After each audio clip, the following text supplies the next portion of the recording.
So Google is planning to sell the Galaxy Nexus made by Samsung directly on their website.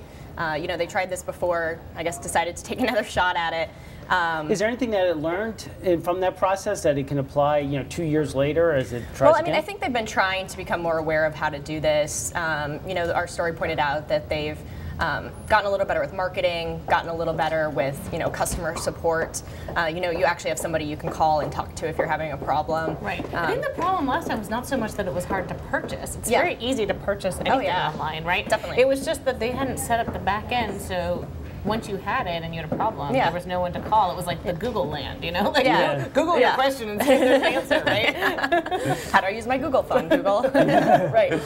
Yeah. I mean, I think this is definitely something that a lot of the companies, the companies involved in these devices are trying to do to figure out, the best model for getting these out there. And not just with smartphones, but also having with tablets. said that, there's no shortage of smartphone sellers and providers.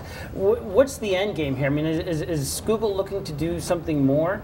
Yeah, I definitely think, they're very, very strong in smartphones.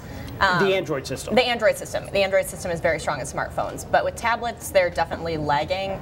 They've been struggling there quite a bit, and with Windows 8 coming out later this year, that's another competitor for them. So they're trying to find some way to kind of jazz up those, get those sales, get those tablets better. Isn't direct sales really a way to try to break the stranglehold of the carriers? Well, yeah, of course. Like this phone, for example, it was carried by Verizon, Sprint. I think it was the first phone that had the new Android operating system. So this was, a phone that was talked about quite a bit.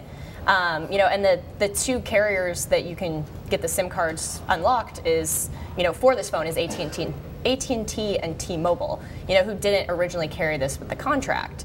So, it's going to cost you twice as much to buy the unlocked version as it would on Google. So it's going to cost you almost $400 on Google, but yet if you got it through Sprint and through Verizon, it'd be just $200. Yeah, but they lock you into a contract for 2 years. Right. Whereas with this, if you've lost your phone, you want a new phone, you don't want the contract, you can get this device.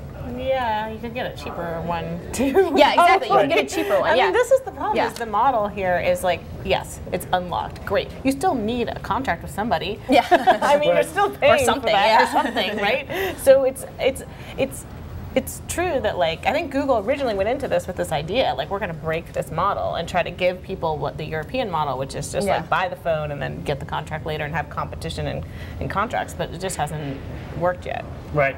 And there's also the attractiveness of trying to copy the Apple model of having that connection with the customer, where they just, not only they buy their hardware, they get their software, all from one company. And so then there's the attractiveness of being that sort of one-stop shop for the customer. Right.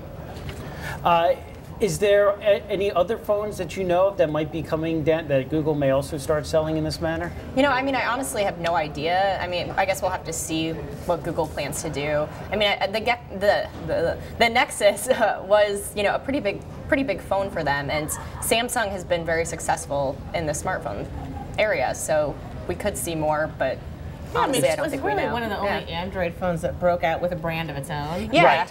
So that's actually worth something.